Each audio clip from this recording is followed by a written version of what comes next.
Igihe kimwe umugabo umwe yarenganye ahantu ahabona ibikoko binini ari byo nzovu biziritswe ahantu n'ubugozi buto buto, maze abaza umugabo yarahara ati kuki izo nzovu zidaca utwo tugozi ngo zibohore? Maze uwo mugabo aramwishura ati burya izi nzovu kuva zikiri nto zashizwemo mu mutwe yuko iyi migozi idashobora kuyicika ngo zigende, kuko kuva zikiri nto zakuze zibona ziziritswe n'utwo tugozi duto nyene, ku buryo zarinze zikura ziba nini cyane, ariko ubukoroni bwo mu mutwe na n'ubu ziracabana ko bitokunda ko utwo tugozi ziyicika. Umwanditsi bita Thaddeus Morgan w'urubuga ruzwi bita The History muri 2018 mu kw'icenda yanditse inkuru ivuga ku kuntu mu kinjana ca 14 umugabane canke se kontinent Afrika ari yari itunze gusumba iyindi migabane yose iri ku isi. Mansa Musa w'ubwami bwa Mali niwe mutunzi wa mbere nk'uko Thaddeus Morgan avyemeza n'abandi banditsi benshi, akaba nayo mutunzi wa mbere kugeza uyu munsi mu mateka y'isi azi. Naho isi yo mu burengerazuba igerageza kubihishika bihakana, ariko bisanzwe bizwi neza niko kuri kudahakanwa yuko Mansa Musa kugeza uyu munsi atawuraboneka yoza mukoma mu nkokora mu butunzi yarafise, kandi yari umunyafrika ijana kurindi. Burya Musa yo umwami wa Mali mu mwaka w'igihumbi kimwe hajana 12 asubiriye Abubakari wa kabiri. Abubakari we yari yaraburiwe irengero kuko yari yaragiye ndetse mu rugendo rw'ubuvumbuzi ngo amenye aho iba hari Atlantique igarukira, ariko ntiyagaruka. Mu gihe Mansa Musa yafata urugendo rumutwara imaka, yagiye atwaye abasirikare ibihumbi n'abaja na zahabu zitagira uko zingana. Amaze guca muri Egiputa ariyo bita Egypte mu gifaransa, yanka kuramutsa umwami waho kubera kwanka kumusoma biganza. Mbere asanga abanyagihugu muri Egypte ndetse barakenye, inzara ivuza ubuhuha. Amaze kubibona abumvira impuhwe, agenda anyanyagiza zahabu mu nzira no mu barabara yaho, nyuma birangira ndetse ubutunzi bwa Egiputa buduze. Uno munsi ushaka kumenya kontina zitunze Afrika ntiri muri zo. Washatse kubona umushonje wa mbere umubonera muri Afrika kuko ni hasangwa.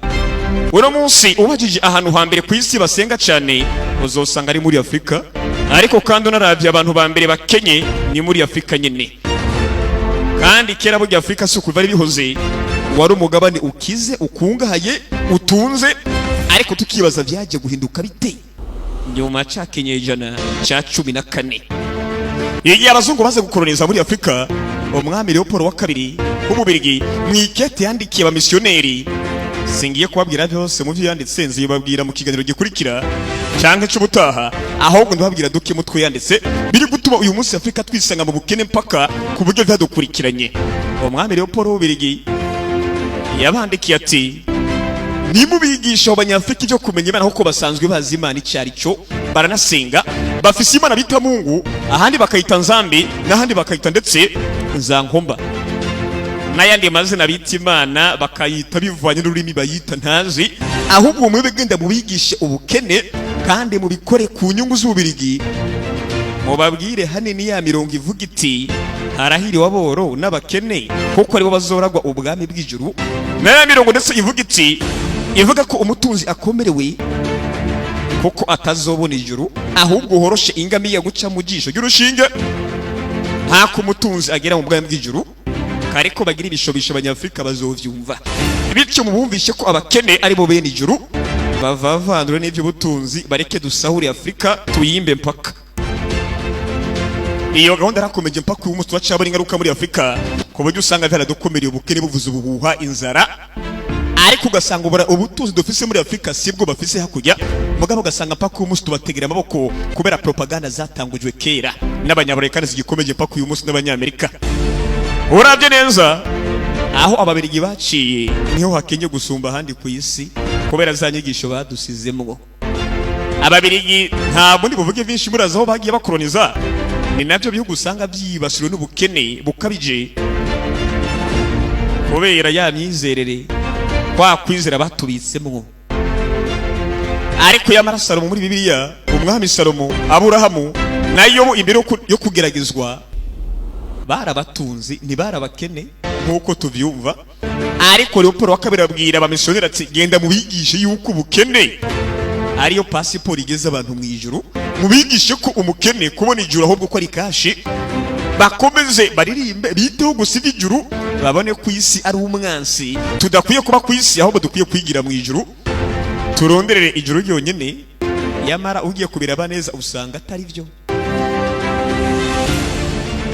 Abantu baba i Tesalonike bakimara kumva ko Yesu agira agaruke, batangiye kwita mu masengero badasohoka, batakazi barasenga urudaca. Pawulo akimara kubibwibwa, akimara kumva ko batakiva mu rusengero, basigiye basenga ngo Yesu aragiye, Yesu aragarutse, barateye n'utuzi. Arabandikira ati burya va muri ayo masengesho adashira mujye gukora, kuko handitswe ngo udakora ntakajye babona kujya gukora. Hari umunsi burya Afrika iracabona ko ikwiye gusenga cyane, hama gukora no gutunga tukabirikira abazungu.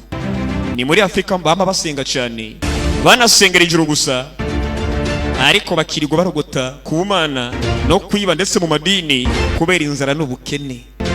Usanga biri no muri Afrika iwacu.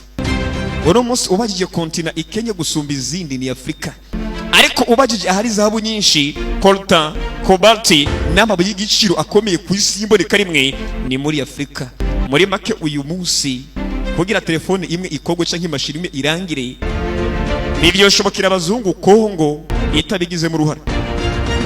Ariko baza umukongomani uyu munsi, ubaze umukongomani ahari hose aronka ngahe ko byose bivi wabo hafi ubusa, kandi birirwa barimba bapfira mu myobo bashakira abazungu ayo mabuye ku mafaranga y'intica ntikize, kandi nyuma telefone canke imashini yakozwe bibaze kurangira kandi byarakozwe mu vy'iwabo ikaza ku isoko.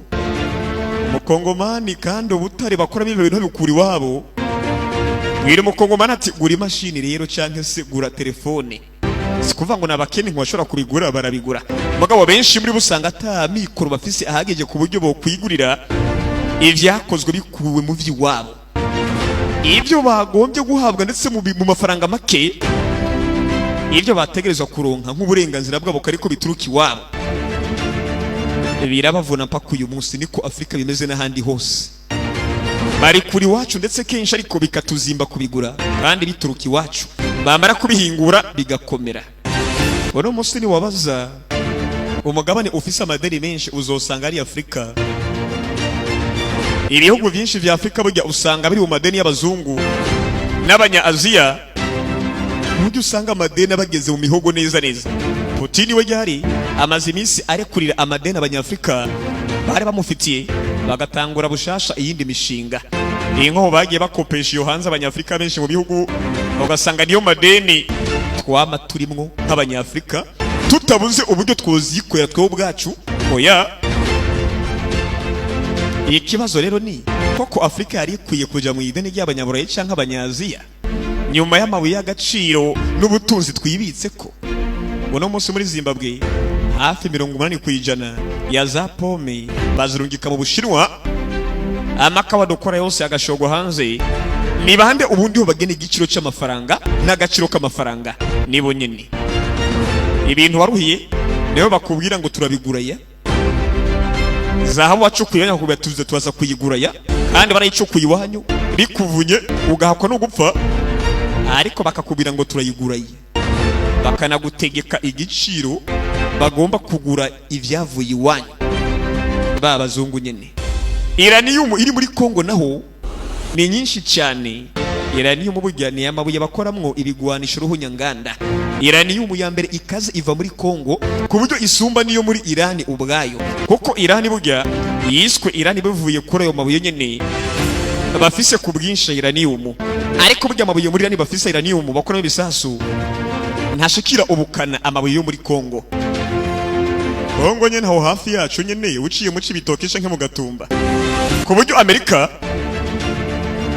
ariho bakuye amabuye ya Iranium muri Kongo. Aho onye bakozemwo ibibombe bibiri bateye mu Buyapani mu miji ya bibiri Hiroshima na Nagasaki, imiji ya Japan. Ariko Kongo burya nta na grenade izi kuyikorera, nibofa kwemera abazungu rega. Ni bihugu bike muri Afrika usanga bizi kwikorera ikintu cyangwa se vyikorera inkoho, ni bike cyane. Uno munsi abakuru b'ibihugu bicazwa muri bisi ni bamwe bo muri Afrika, bagira bato gasanga bakubise muri bisi bikanakomera kandi bari bakwiye guhabwa intebe y'imbere kubwo ubutunzi bicaye ku muri Afrika iwabo.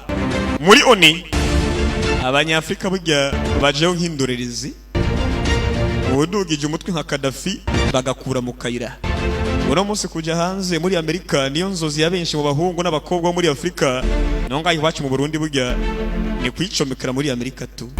Abenshi burya muri Afrika nkuko ikinyamakuru Jeune Afrique cyama cerekanye nuko twamatumaranira kujya muri Amerika no mu Burayi tukirirwa tumigwa n'ibiyaga kugira ngo tujye gushaka amasomo iyo hanze, kandi twishiye ku butunzi burya bukomeye. Burya amabuye y'agaciro muri Afrika ni menshi gusumba yasangwa hanze.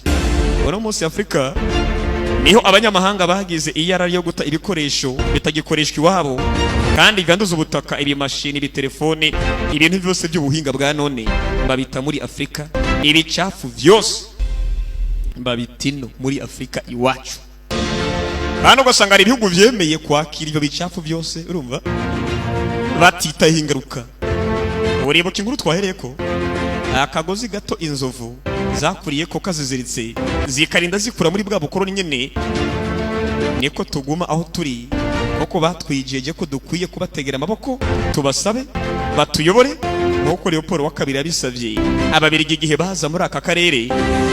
Burya ni byiza gusenga, ariko nikora muze musenga munakora.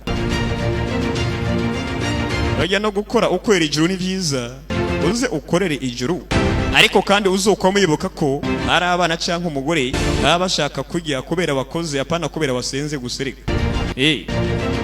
Babwira ngo nta nahandi mwukora, ndetse tutuganiro kirese kuri Hakim Productions.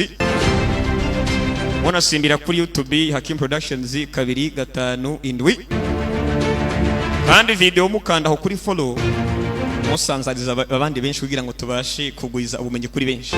Bye bye, ciao ciao, ntabutaha.